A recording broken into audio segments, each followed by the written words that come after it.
Hey everybody, welcome to all of you that are listening at home or in your car or wherever you are, and welcome to the fourth and final episode of Know Thyself, an exploration of the Enneagram and You. This is the FBC Young Adults Podcast, and I'm John Lemons, the minister to young adults at First Baptist Church here in Huntsville, Alabama. And I'm joined today by Scott Day, our minister to missions, and his wife, Allie. Scott and Allie have joined us all month to talk to us about the Enneagram, and they are I guess, can we call you guys like Enneagram evangelists or whatever? I don't know how else to term that. But those are some loaded terms. Yeah, they are. But you guys have walked with us all month through the different numbers of the Enneagram, and today we're going to finish up with the final three, numbers 5, 6, and 7, which are known as the Thinking Triad. So we'll look at some of the key traits of those for those of us or our friends and family groups who fall into this triad. We'll look at some ways to encourage them, ways to explore spiritual growth through knowing your number, and then where to go if you want to dig a little bit deeper into exploring who you are and how God created you or what your number says about you. Now, if you haven't listened to our previous episodes, you're going to want to hit pause and go back and listen at least to our first episode, because in there we do talk about the usefulness of the Enneagram, why we're doing this series, and ways not to use the Enneagram. So be sure to go back and listen to that if you haven't already. And if you have been listening to our previous episodes, you may have noticed that we were a bit delayed in publishing our last episode, episode 3. So I had a lot of people text me, like, what's going on? What happened? And normally you might think, you might notice on the show, we're joined by Sam Maxwell, our young adult ministry resident. And we have been recording these on Wednesday afternoons or Thursday mornings, and I've been using most of my Thursday to produce them. But last Thursday I had a conflict, so I asked Sam to produce the show for us. And you may notice he's not here today, and you may be wondering, did we cut him from the show because he couldn't put it together? No, we didn't. I felt so bad for him. He had a number of technical issues and was working on it well into last Thursday night or Friday even. And I said, hey man, it's you tried really hard. It's okay. Let it go. And we'll fix it on after the weekend. So he gave it a good run. And if you've used a computer before, you know that sometimes they don't cooperate, and that's what happened. So we were able to clean it up and get it out Tuesday morning. And hopefully you've been able to listen to that. It was episode 3, like I said. And, honestly, I did kind of like having a few days to put it together before putting it out. So we may try that again. We may get this one out first of the week. We'll see how that goes. But regardless, Sam is not with us today. Not because we've cut him out of the show, but just because he's taking a well-deserved vacation, some time off. So in his place, we have invited a special guest. So without further ado, slowly, here comes there it is. Oh, and she came out of the light like an angel, like the angel I am. Yes, excellent. Hey guys. Hey Charlie. Yeah. Welcome back. Thanks for having me to the FBC podcast, Young Adult Podcast. How are you? I ask as you drink your coffee. My bougie coffee. Yeah. Fantastic. Slightly annoyed. We are currently doing construction in our music ministry wing of the church. So if you hear bangs and bongs and bangs, it is not Allie and Scott fighting. It is nice construction. So I have to ask, have you been listening along as we've gone through the Enneagram this month? I have. I particularly listened to the first 2. I think I got pulled away in the middle of last week's episode was week 3, right? That is correct. Yeah, okay. I got pulled away in the middle of that one, but it wasn't about me, so I really didn't care. Nice. So you fell into the first triad, is that right? Sure did. Yes, I am an 8 wing 9. All right. And did we kind of nail down the bits and parts of who you are when we talked about number 8? Yeah, pretty much. I am one of those people, and Allie probably knows exactly what I'm talking about, but I'm one of those people that I wasn't offended by the Enneagram when I started learning about it. Like, don't put me in a box. I wasn't like that, because I am actually more type A and loved math growing up. So I am cool with having some compartments and getting to define things.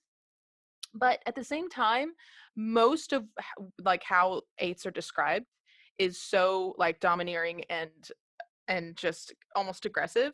I don't relate to that a lot and suppress a lot more than a common 8. So that's why I wing so heavily 9, but I'm just so used to tuning that part out when I hear those descriptions of that's not me. But yeah, I mean, other than that, I was on the head. You speak about that. So we haven't even gotten into wings, but I know week 1, I think Allie even said, wings are a thing, but we're not really going to get into that. But for those listening, can you, Allie, summarize in 60 seconds what wings mean and where people could go to look more into that if they wanted to. Yeah, so your wing is either a number on either side of you. So you can't be like a 1 with a 5 wing. You're going to be a 1 with a 2 wing, or a 1 with a 9 wing, or a 4 with a 3 wing, or a 4 with a 5 wing. And it is just more nuances to your specific Enneagram number. You can take on some characteristics depending on which way you lean. People have different opinions on if you have one for half of your life and then the other one, or if you have one the whole time. There's some different opinions on that. So like I said a couple weeks ago, I like to talk about the Enneagram like a color wheel, because you can be different shades of the same color. Your wings are part of attributing to that. So that's just part of looking like a different 4 or a different 5 or a different 6 or whatever. The Enneagram Institute is a great place to look. I can talk more about that. There are several other podcasts that I'm sure talk about wings. And I believe that it's mentioned in the book that we've talked about too. Awesome. Well, excellent. Thank you. So we'll post more links into that in our show notes. So if you want to look into more what that is about, we've posted other resources in our show notes the whole time. So we'll continue to do that. And with all that being said, let's go ahead and dive into this last triad, the Thinking Triad. We'll start with number 5, right, Scott? Yes, sir. Yeah. So 5, 6, and 7 are going to be our thinking / fear triad. So we've talked about each week, one number is going to internalize, one number is going to externalize, one number is going to avoid. So first number on the triad is the 5, which is the observer or the instigator. They're going to be intense, cerebral, perceptive, innovative, and sometimes even secretive. So 5s are all about wanting to know why things are the way that they are. They want to know, how does this work? They want to take the toy apart and see what all the parts are doing. They're trying to really search, ask good questions, and know something to its fullest capacity. So at their best, 5s are visionaries. They're often ahead of their time because they're thinking about all the pieces that could happen in the future. They're able to see the world in compartments too. So they categorize things that they observe really, really well. They don't like ambiguity. They like collecting information. They like lectures and learning. It's said that they're the most emotionally detached of all the numbers. They really easily let their feelings go. Right? They're all thinking orientated. So if you ask how a 5 feels, they're going to tell you what they think. What else? What else about 5s? So because they're kind of analytical and more, they participate in life through observing it rather than participating in it. So like Scott said, they're going to respond with thinking. But that also can mean that they're kind of setting back and just watching and analyzing it within their own head rather than maybe talking about it or things like that. So usually that means that they tend to be quieter and in their head. Some might say like a classic introvert would be a 5. We talked a little bit about how that doesn't really play into the Enneagram, but sometimes there are some characteristics that go along with it. So a 5 definitely is one of those. Yeah, they are highly rational. They're going to think about something, and they're going to go home and think about it some more and come back the next day and think about it some more. So, we talked last week about professions with some Enneagrams. So these are kind of your classic researchers, developers, accountants, engineers. Engineers. I mean, sure. I would think Huntsville's. Yeah. I feel like Huntsville's full of 5s. Huntsville as a city seems to have like a 5 personality. So Yeah. 5's biggest need is they want to fully understand. So they not only want to find out the information, they want to know every single detail, every single part. Like we talk about people doing a deep dive on something. 5s are going to do a deep dive on a lot of things because they want the information. They're not just going to learn about one thing. They're going to learn all about that one thing. We also talked about a lot about how 9s are the lowest energy of the numbers and 8s are the highest. 5s are going to kind of fall into that lower energy category, but it's more of they have a limited amount of energy to spend each day, and when it's gone, it's gone. So they're very kind of picky with what they put the energy into and on, so they can kind of detach. That's their way of not giving energy when they don't want to, because they only have so much to give. Does that make sense a little bit? Yeah. That makes total sense to me. Yes. So that goes into their arrows. So, on the image of the Enneagram, they're going to have arrows going to different numbers. So in stress, a 5 is going to take on habits of the 7, who we'll talk about later. They're going to become more detached. They're going to become more scattered mentally. They're not going to be able to compartmentalize things well. They can become hyperactive, so they can go to one thing and to one thing to one thing and not be able to sit down and do one task well. at their best, in security, they look like an 8, look like Charlie's number. They're much more self-confident. They're more decisive. So they're not only taking in the information, but then they're making a decision based upon it, and they're moving forward. So each week we've talked about there's a wounding message and a healing message for each number. The wounding message for a 5 is that it's not okay to be comfortable in the world. And the healing message is your needs are not a problem.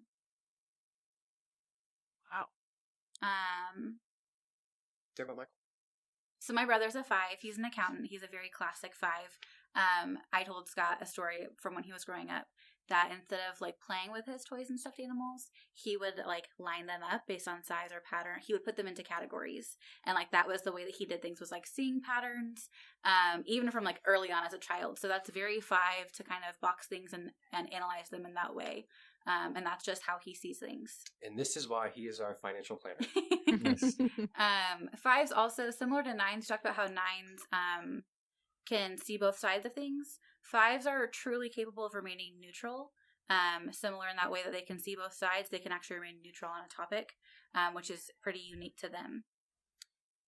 Yeah, and then lastly for 5s, we've talked about what is something to enable their spiritual growth. For 5s, like we said, they can become detached. So they're often really good at seeing all the sides because they can emotionally detach from all the different groups. But they need to attach themselves to something.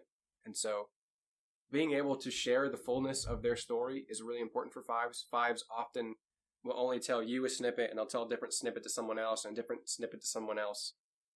But letting a spouse, letting a best friend, letting a spiritual director fully in to know the fullness of a personality is really healthy for a 5. Interesting. Okay. Right? It's all about for 5s is getting out of the head and getting into the heart or into the body. John, is this you? Even going outside for a walk, being in the physical, material body is a healthy practice to get out of the head. Yeah. Interesting. So part of it is I just can see wheels turning a little bit on your end. Yeah, so part of it is so Emily's really familiar with the Enneagram, and she has said she thought I was either a 5-wing 6 or a 6-wing 5, and so there are parts of it that I'm like, oh yeah, that's totally me. I think I sort of understand the neutrality thing that you're talking about, and I would say yes, that's me, but it depends on the topic. I would say, yeah, I'm not always. So I wasn't the kid that like took toys apart and investigated them or whatever. My brother totally was. But I'd like to think I do that with ideas and that sort of thing. Or like I'll read a book and I'll just kind of turn it around in my head. And I will kind of walk through something in my head, like all the way through and be way far down the line before I even share it with someone.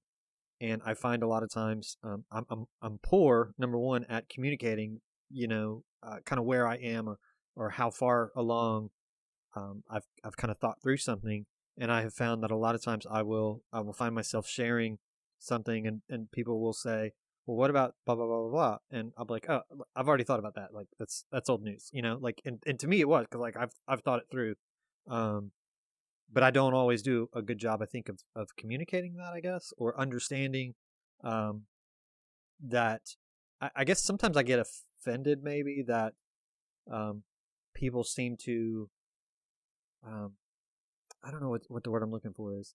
People seem to like not assume that I've thought things through, I guess. Like underestimate them.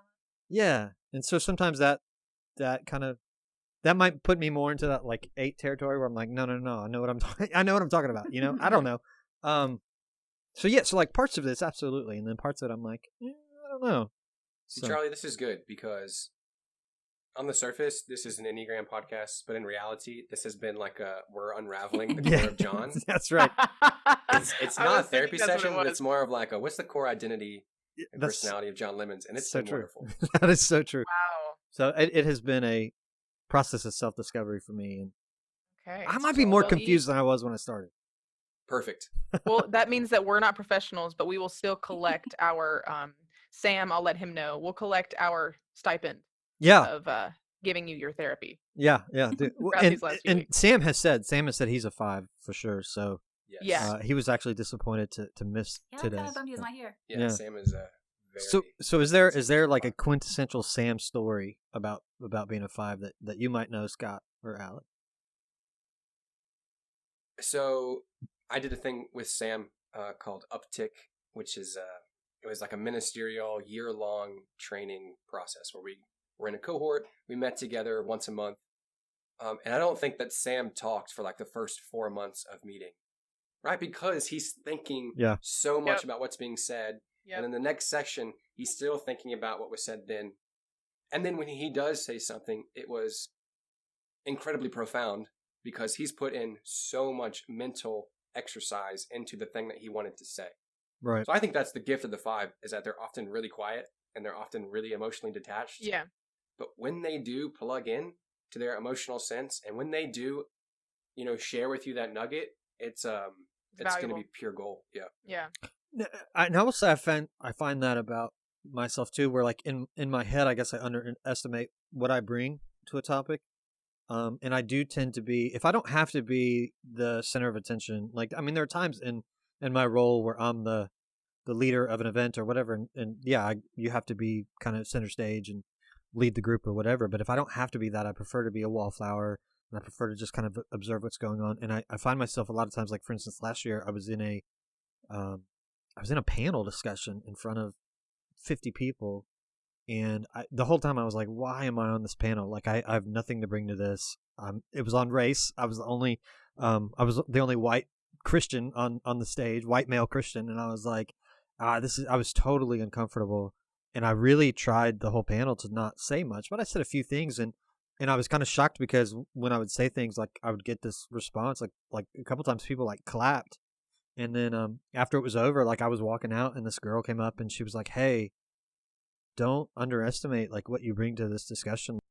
The things that you said need to be heard. And I was like, okay, thanks. Like it was like I was like, I didn't think I brought that much to the table. But so I find that a lot of times that I guess I don't value, I guess, what I bring as much as other people seem to.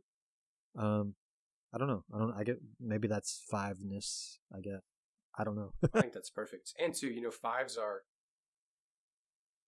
I think of, especially in our church ministerial world, like some of us are big picture thinkers. Some of us are idea, visionary people. And then some of us needs to be the ones that think logistically through the 40 things that need to be thought through to make this a success.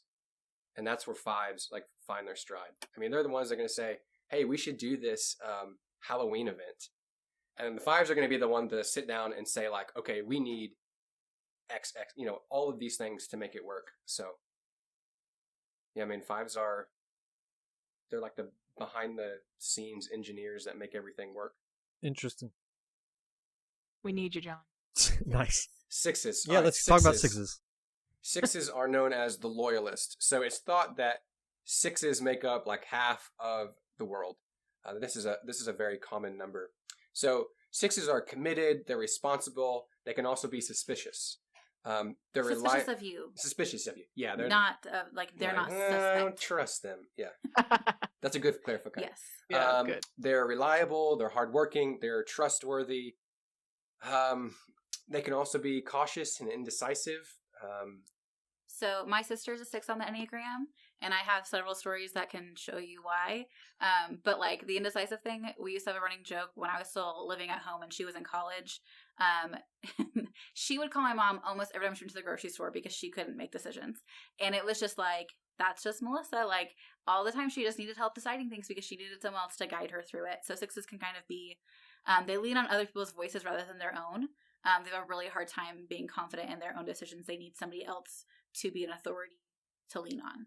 Yeah, so they're going to be the externalizers of fear. So, 6s are the most loyal of any number. I mean, they are going to clamp onto one person and they're going to be like the ride or die. So my brother's a 6 and he, was my best friend growing up. He's my best man at my wedding and he will continue to be I'll never question that. He'll always be there.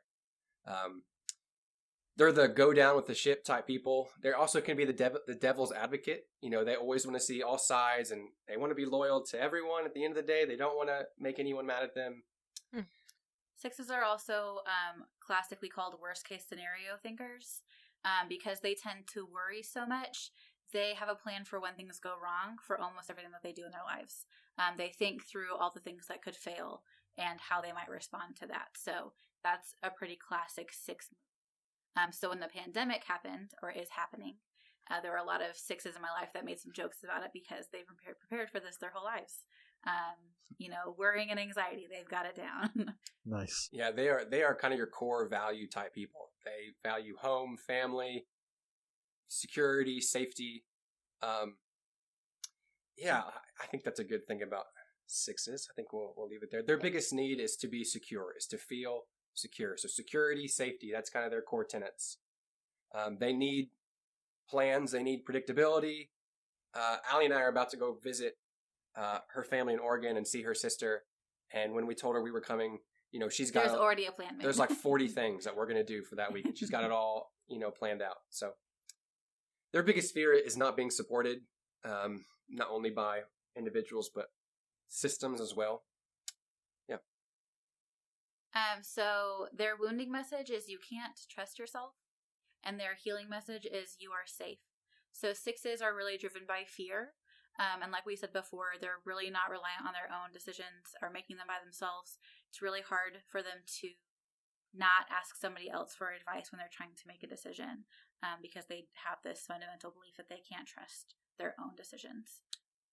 Yeah, so the arrows for a 6, when they are safe, at their best, in security, they look like a 9, the peacemaker. So they relax, they stop worrying so much. They're not as pessimistic. They're more optimistic about the future. They kind of ease into life. So like Scott said, we're going to visit my sister and she has all these plans. But she told me that like when she's on vacation or she's going to visit somebody else, she kind of goes into that 9 space and she doesn't need to be in control. She can let things go a lot easier, and that's part of that secure place for her. Yeah, she's not going to be worried about, everything going down with the ship when we get there. Like, it's so fine. And if it doesn't work out, that's okay. So that's when they're at their best. At their worst in stress, they look like a 3, the achiever. They can become much more competitive than they need to. Image-oriented, worried about success, a lot more controlling. So 6s, they go to control because they're afraid. A lot of people do that, even if you're not a 6. That's a normal tendency. So they're trying to control everything because they want it to be safe and secure. And they'll do that even more so when they're in a 3 space because they're in that stressful situation. Yeah, spiritual growth, lastly, for a 6. Do you know what the line is 365 times in the Bible? The so famous one? Do not be afraid. Do not be afraid. Nice. So for 6s, all about fear. Being able to trust not only others, but trusting God. That's a big deal for 6s. So part of that whole worrying thing is, and wanting to be in control, is being unable to let go and trust that God has your best interest, or that God knows what he's doing. Like, that's a big thing for 6s to try to let go and learn, because the longer that you're holding on, you're not letting it go to God. So that's a really good thing for 6s to work on doing. It's going to make you super uncomfortable. But John, I think you're a 6. I think you're a 6-wing 5. Listen, I'm sitting here thinking the whole time, kudos to you for being on staff here for 3 months and being able to figure out what I am. Because I can't figure out what I am. Yeah, so like I need to do a lot more exploring, because there's a lot of this that resonates with me as well. So like a true 6. There's a lot that we also didn't go into. So like, for 6s, there's phobic 6s and counterphobic 6s, and it has a lot to do with how they trust authority. So 6s are going to rely on authority, and counterphobic 6s are going to rebel. Both of them are based on fear, but 6s that are phobic are going to not do something because they're afraid of it, and counterphobic 6s might do something because they're afraid of it. Can it go back? There's a lot that... Go ahead. There's just a lot that we didn't get into because, like we said, the Enneagram has lots of layers, but like for 6s, there is this like kind of split between them. Can it go back and forth depending on, like, within the same person, depending on the leader? Okay. It depends on who you ask, but from the people that I have learned the Enneagram from, yes, you can be both phobic and counterphobic in one person, depending on the situation. Huh. Okay. I would say that definitely has described situations I've been in. I would say the indecisiveness, can you not tell? Yes. I'm telling you, you're just talking like 6.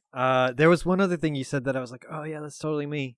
I do Worst tend. case scenario planning. Oh, absolutely, all the time. Yeah, I saw you shake your head, and I was like, yeah. I wouldn't say planning, but like in my internally, yes. Awareness. Like I tend to things turn out okay because I usually assume the worst, and then I go into it. I'm like, oh, this isn't so bad, But that's totally. And then the other thing is, I do not like to be surprised. In any scenario, I don't like to be ambushed. And what I will do, like going into the weekend, for instance, I've gotten to the point where I will say to my family, like, okay, who has plans? Because once I know, okay, it's Saturday morning, I'm going to do X, Y, Z. And then, when my youngest daughter comes out and was like, hey, Dad, can you make pancakes or waffles? If I'm not already planning to do that, it really gets me all internally angry and Yeah. I don't even know if angry is the right word, but just like internally offset. So that part I really resonate with. Yes. So Wow. To gain a little brownie points, what like came up in my brain was when I was reminded, because this is all like coming back to me. I've known about the Enneagram for a while and studied it for about a year. Like that's all I really cared about in life. But when I was reminded about at your healthiest being a 9, that's what really, really made me think of you. yeah, when they said that too, yeah, I thought that too. Yeah. Yeah. Just to boost your Thanks. confidence in yourself so you can trust yourself. You're helping me become more decisive, Charlie. I'm glad you're here. So awesome. Let's look at number 7. All right, the 7, the last of our Enneagram numbers. So we're still on the thinking and fear triad. 7s are going to be the ones who avoid fear. And so we'll talk about what that means. So 7 is known as the Enthusiast or the Epicure, if you like $2 words, as my grandfather would say. So 7s are versatile. They're always doing new things, but they often can be busy and even scatterbrained. They're kind of the quintessential extroverts. They are always optimistic. I think of these people as like the definition of joy. If I was going to be a number on the Enneagram, I would want to be 7s. That doesn't mean they don't have their problems. They're just like, these are the playful, the high-spirited. They're always doing something fun. At their best, 7s have really worthwhile goals, really lofty goals. They're appreciative. They're always satisfied with life. These are kind of the people that are At their best. Yeah, at their best. Now 7s tend to not be that way. Being satisfied by something because they want the next thing and the next thing and the next thing. They're on the go. They're seeking out the next adventure. It's like, feels like they always have a plan for something bigger and better. My sister is a 6 and her husband is a 7, and she said, like, we could go camping and it's really fun, but he's already thinking of what we need to make the next camping trip better. And to her at first it was like, it seemed like he was not content with what had happened, and she was like, well, I thought this was fun. But it's just that he's like, this is how I can make this even better. Like, that's 7s. They can be indulgent in anything that is good. Too much of a good thing doesn't sound like a thing to a 7 because they just want to keep making it better. Yeah, it said that for a 7, the pleasure in life is from the anticipation of something coming about. So when reality strikes, sometimes it can be disappointing for a 7. So they avoid fear. For 7s, it can look like avoiding pain. So 7s, right, they're always this kind of spontaneous, fun-filled, joyful individuals. It's really hard for a 7 to grieve properly. Handling really any negative feelings is hard for a 7. They want to stay in positive and more positive categories. Like I talked about, 4s can kind of have this big range of feelings, and they can have it within a matter of an hour. 7s have half of that range because they want to only experience the happy and the positive things. They want to avoid those negative. And so when those things, they are confronted by them, it's really hard. They're not sure what to do with that, and they want to. Yeah, so for professional life at work, 7s are going to be your brainstormers. They're going to be your planners, your future goal-oriented people. They're like, man, 2021 could be crazy. We can do this, this, and this, and this. Making that reality might not be something a 7 is good at, but they're always going to be the big picture, the next thing type people. So for 7s, their biggest need is to avoid pain, like we said. But really it's to be content with what they're doing, to not find pleasure in the anticipation, but the pleasure in the actual act. and in the reflection of the action as well. So they're fearful of being deprived of the fullness of life and just being in pain. This is something they want to avoid. I feel like 7s probably have some serious FOMO most of the time. Nice. They would not like to miss out on the most fun thing. So they can be kind of flaky because they're looking for the best thing, not just the thing that they committed to necessarily. Nice. The wounding message for 7s is it's not okay to depend on anyone for anything, so they often feel alone.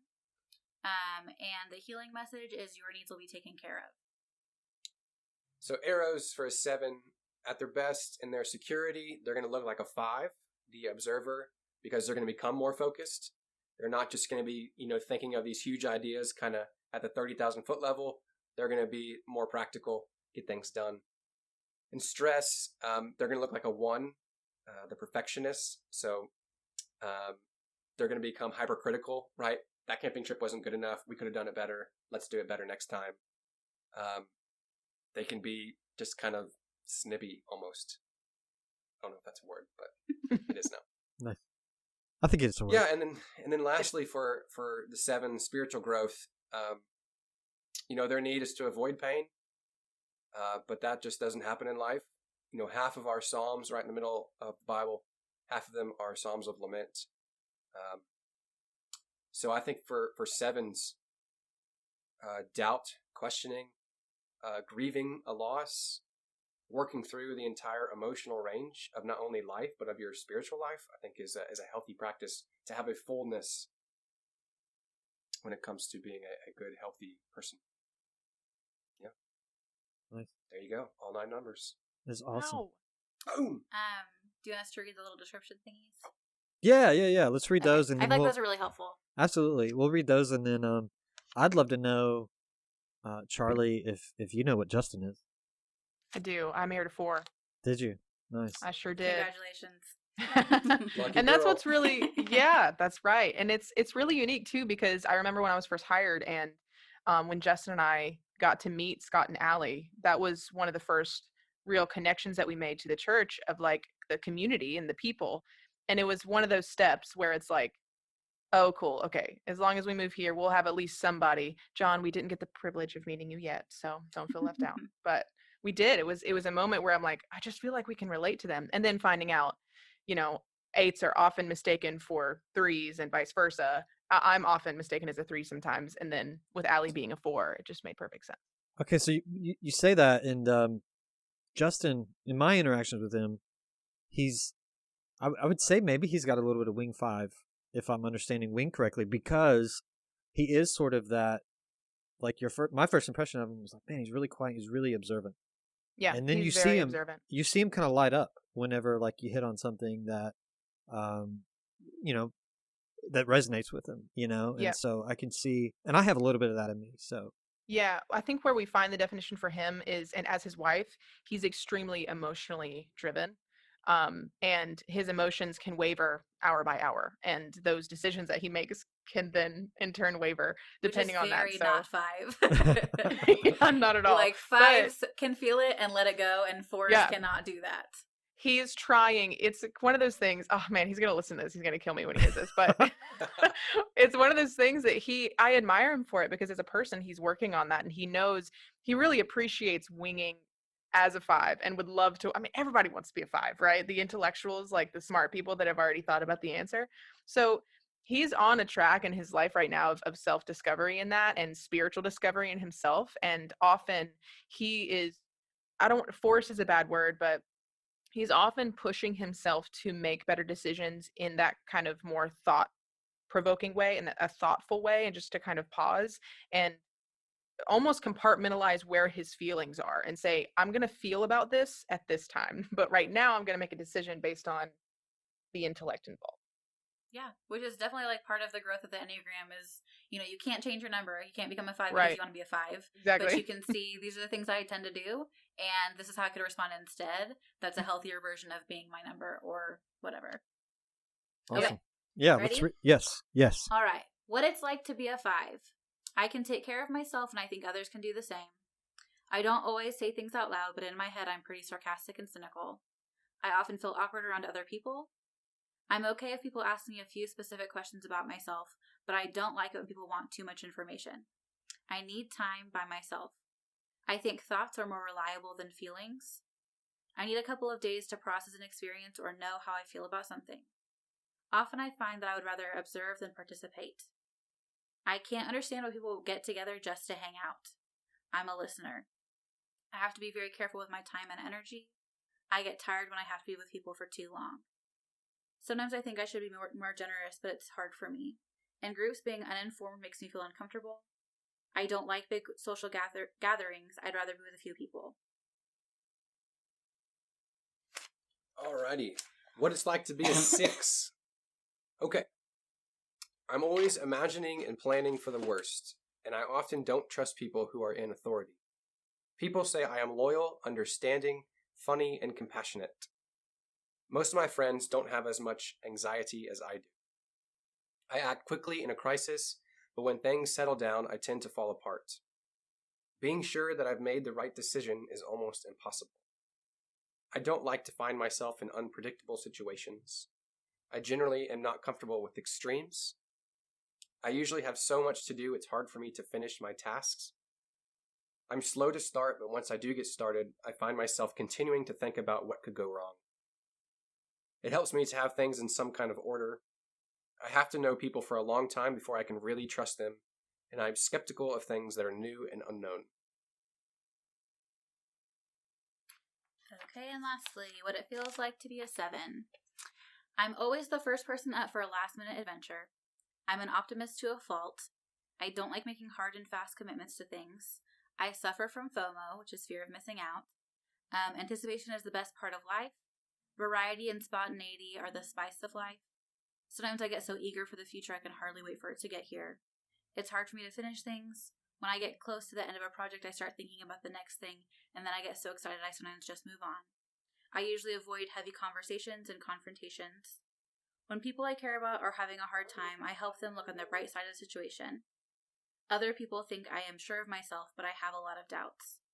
When things get too serious for too long, I usually find a way to get people to lighten up, often by telling jokes or funny stories. I don't like endings, so I usually wait for people to break up with me. Ouch. I think people worry more than they should. Life is better than people imagine. It's all about how you explain things to yourself. I don't like when people have expectations of me. Whoa, that was really weird. So I'm more I mean, confused than I have been the whole time. Oh my Well, what's goodness. funny, well, now I'm relating because, I mean, for so much of my life, and I don't want to get too much into wings because I want everyone to explore that for your own and make sure that you really understand the basis of things and the basics of Enneagram before you get into that kind of stuff. But I've just hearing the description of 7, I know very distinctly seasons of my life that has been me, and a lot here lately. I've really moved into that. That's just weird. I'm kind of gonna have to meditate for a while today. Well, So even that's where it's hard with like people's beliefs on wings, and that's part of why we didn't talk about it, because Right. some people that teach the Enneagram think you have one wing your entire life. Exactly. And some people think you switch halfway through or have both or Yeah. whatever. I've definitely um, related to it being seasons, Yeah. but that's just me. it's interesting what you said at the end. I would say I have a little bit of FOMO on things. Not often, but you said at the end that 7s aren't the ones that break up. I've never Don't broken tell us up a with story right now about Breakup. yeah, Uh-oh. oh man. Which, like, that could be true of a lot of people. So, like, that's Yeah. a hard thing to take one and then decide because, Yeah, well, because if a 6 is a loyalist, I would imagine that yeah. was that Well, was and be 9s don't like difficult confrontation, so 9s aren't going to break up with you. to- Yeah. Like, Right, they're going right. to avoid that. They're just going to keep staying in it, you For know? different reasons. Okay, Yeah, so, so- I've always been the one that's been broken up with. This is like heartbreak hour. I have Oh. okay. So I do regret one time in 10th grade. I was talking to a girl Uh-oh. and I just stopped talking to her because I didn't Oh, want to John. tell her I wasn't interested. I didn't want to hurt her feelings. You're the dude I've written songs about, bro. Probably, yeah. But I had good intentions. I didn't want to hurt her feelings. I just didn't That's what they realize all say. until much Oh. later. Good that- intentions don't always I know. count. Oh, it was terrible. I feel so bad about it now. There's 2 girls in this podcast. We're going to take you down. Yeah. Well, One of them is an 8, so we're really going to take you down. Really be careful, bro. for real, for real. Like I said, I do have regrets. So, well, let me ask you guys real quick, Scott and Allie, how has knowing the Enneagram helped you, or how have you seen it help you in your relationship together, or help you in your personal growth, or how have you seen it help others in their growth? Just a quick story before we depart, before we wrap a bow on this for the series, so that we can encourage people to continue to dive into this a little bit more. Yeah, I think the Enneagram for me keeps reminding me that the world doesn't see life like I see it. Not everyone does. So, it's just a reminder that the world doesn't revolve around me. That's really important for a 3. That failure is a good teacher, and it just gives it gives language that I normally wouldn't have. So I understand Allie in a deeper way, in a deeper level than I wouldn't before. Yeah. There you go. That's a pretty good answer. I think the Enneagram encourages kindness, which is something that I value a lot. And teaching children, there's always something behind everybody that you don't know about. And so I think it gives me a better perspective on how I receive other people that are different from me. I think that's a good use of the Enneagram. I think also, not using your number as a crutch, but using it as a place for you to start finding areas for growth. Suzanne Stabile talks a lot about, being able to observe yourself non-judgmentally. So I think that the first step of using the Enneagram is always self-awareness, and then bringing that awareness into your daily thoughts and actions and your relationships. How can I better communicate why I feel this way? I think the Enneagram gives really good insight for that. So I would encourage everyone to continue exploring. Suzanne Stabile, we've talked about a lot. She has other audio stuff up. Like one of her seminars is at the Enneagram and relationships, or different things like that. So you can take a category that you're more interested in and learn more about that. Or there's wings and stances. There's so many things that you can look into that really just gives you a lot more depth than just knowing your number, but that's always the place to start. So I encourage you to do that. And you said something about fear I want to touch on. Or not about fear, about kindness. Mr. Scott Day, Pastor Scott, just recently delivered a message in here at FBC. And there was something that you said towards the end. The way that you tied that up has stuck with me since. I think it's going to stick with me for a while. And I'm pretty sure it was you. Call me out if this wasn't you. Don't take credit for if it wasn't you. But it was going throughout life, because of what you've learned through your life story and your testimony and your experience, assuming as if everybody's got something else going on. Just go throughout life, throughout meeting people, and assume that they have some kind of skeleton in their closet, or they have something they're struggling with internally. Was that you?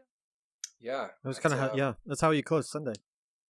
Yeah, it's a line from Richard Rohr, and he says that the greatest transformation in life is either through great love or great suffering. And so, for me, I think that everyone in their own way has gone through some type of suffering and has some type of pain, whether we want to talk about it or not. Some numbers on the Enneagram are better at dealing with that emotionally and better at talking about it. And some of us, like 7s, like to push that down and don't talk about it at all. So, but right at its best, the Enneagram gives us empathy to others. Yeah, so it's a good word. Being able to recognize that people are hurting and not judging that hurt, but simply trying to take that weight off of their shoulder, I think is a good first step. And I think that's a good way to sort of wrap this up, because we talked going in that the idea of going through this exercise, of using it as a tool to understand yourself better, was for the purpose of spiritual growth, and was for the purpose of being able to have more harmony with each other in the body of Christ, or in our relationships even.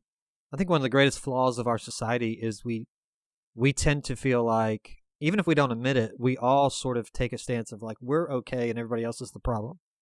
And I think the more you can be honest with yourself and the problems that you bring to the table, and sometimes they're not problems. Sometimes it's just it's personality type. It's just, and it's the strengths that you bring. It's the things that you're missing in your personality, not in a bad sense, but just that you don't have that another person brings as a strength. So I think the more we can understand that, the better we can empathize with each other, the better we can support each other. And at the end of the day, the goal of the Bible is not for us to say some little prayer so that we go to heaven when we die and we make grandma happy or whatever. The goal of the Bible, the end that it's working towards, is that you're made into the image of Christ.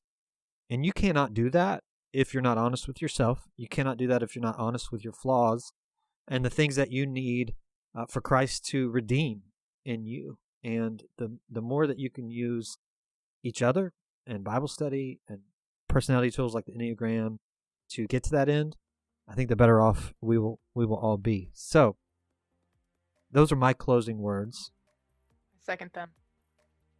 Excellent. Well, I want to say thank you guys so much for walking us through this. It's a brief introduction. I'm going to go ahead and just say, if anybody wants to know anything more about it, call Scott or Allie. Buy them lunch or coffee. Yeah, I'll come. And they would love to talk to you more about it. We're also going to post some show notes. We've talked about things this whole time, other podcasts to listen to that dive a little bit deeper. Books. A new one just came out from AJ Sherrill that we shared last week. It was, do you remember the title? I didn't write it down. The Enneagram for Spiritual Formation. That's what I was going to say, but I didn't want to be wrong like I was last week. Last time I corrected you, I'm sorry. Yeah, no, it's totally yes, that's totally what it was. So we'll post those in the show notes. Check those out if you're interested in diving further. And let me use this time too to promote our next series starting next month.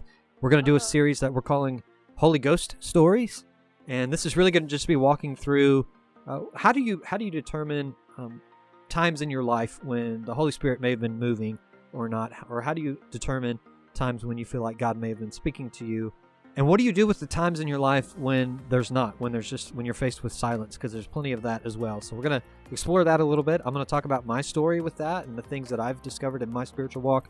We're going to have Sam talk, and then Kristen is going to share her story, and Travis is going to share part of his story. So I invite you to be a part of that all during the month of October on the podcast, Holy Ghost Stories. But for now, we are putting a bow on Know Thyself. I want to thank Scott and Allie for joining us for these 4 weeks. I want to thank Charlie for being with us today. And of course, speaking for Sam, I know he has really enjoyed this time together as well. So on his behalf, for Scott, for Allie, for Charlie, I'm John Lemons. Thank you so much for joining us this month. And we hope you will join us again in October for Holy Ghost Stories. See you next time.